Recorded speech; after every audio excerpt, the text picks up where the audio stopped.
Melihat latar belakang dan juga melihat bahwa Romo Syafi'i ini juga merupakan tokoh agama, apakah selanjutnya Romo Syafi'i ini akan diletakkan ataupun diembankan tugas di Kementerian Agama, ataukah mungkin ada kementerian baru yang selama ini disebutkan, mungkin ada Kementerian Haji dan Umroh atau kementerian-kementerian yang kemungkinan menjadi kementerian baru yang nantinya akan didapuk kepada Romo Syafi'i? Mas Gun-Gun. Kalau melihat komposisi yang tadi malam dipanggil, Kementerian Agama itu dari akademisi.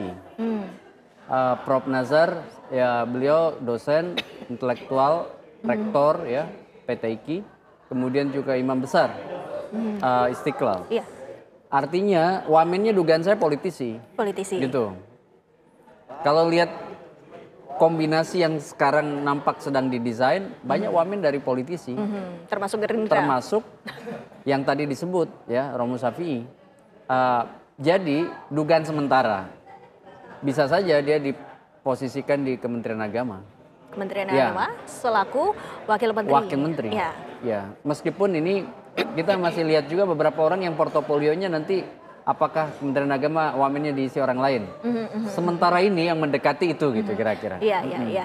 Dan kita juga mengetahui bahwa kemarin juga kita ada melihat ada tokoh-tokoh agama. Ini artinya apakah ada pembenahan ataupun juga penguatan? Ini bagaimana Anda melihatnya?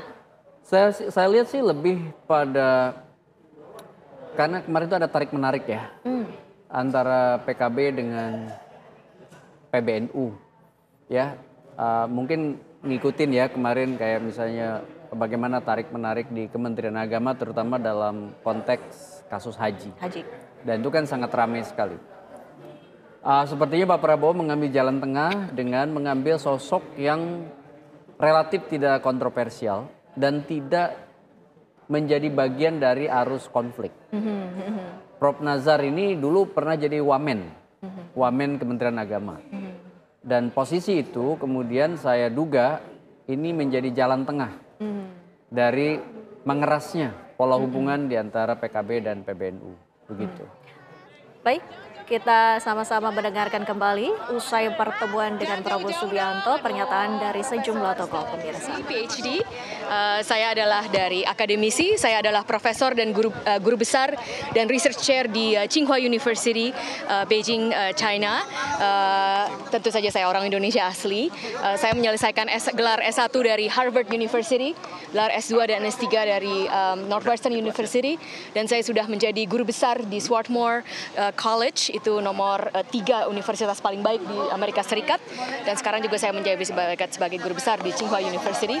Saya adalah ilmuwan bidang cognitive science. Cognitive science adalah mempelajari tentang bagaimana kita berpikir, jadi tentang otak dan tentang cara pikiran yang memasukkan manusia dan juga hewan dan juga artificial intelligence. Jadi ilmu saya adalah interdisiplinari. Sekian perkenalan. Akan bantu di posisi apa nanti Mbak? Itu nanti silahkan Pak Prabowo yang akan bicara langsung. Sesuai dengan backgroundnya, tapi akan sesuai dengan backgroundnya di Ristek. Berarti sesuai dengan background ya Mbak ya? Ya, nanti Prabowo yang jalankan. Boleh sedikit Mas tadi penugasannya seperti apa Mas dari Pak Prabowo? Nah ini ikut. Oh tuh lagi lewat lagi. Wah Budi Ari itu. Boleh Mas. Oke, bismillahirrahmanirrahim. Assalamualaikum warahmatullahi wabarakatuh. Sebelumnya apa kabar teman-teman media? Sehat-sehat semua ya. 2 hari yang luar biasa ini ya. Jangan lupa makan, jangan lupa istirahat. Sebelumnya saya mau berterima kasih kepada Bapak Presiden terpilih. Ada Budi Ari. Waduh, Pak Budi.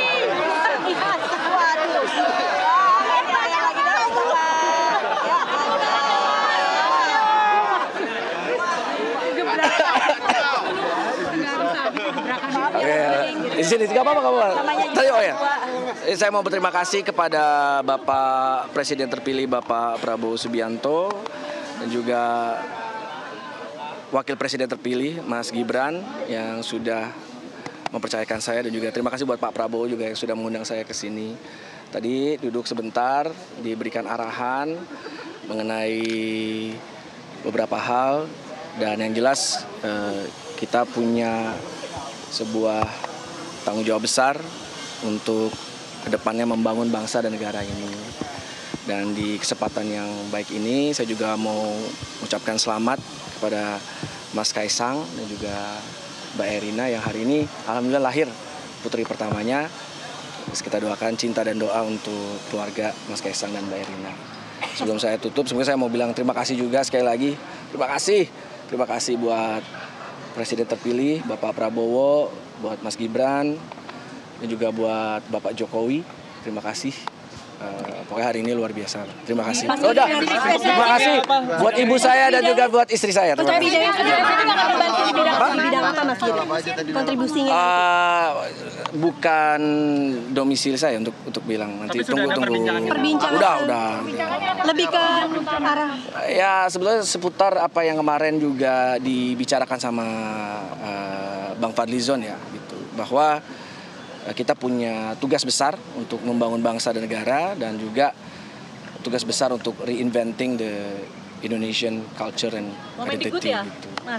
Wamendikbud. Tapi akan kerja bareng. Posisinya wamen Mas. Akan kerja bareng Pak Fadlizon. Oh nanti akan sama Pak Pak Fadlizon. Prabowo aja dong. Berarti kerjasama sama Pak Fadlizon bersinergi begitu. Ya nanti Pak Prabowo yang jawab.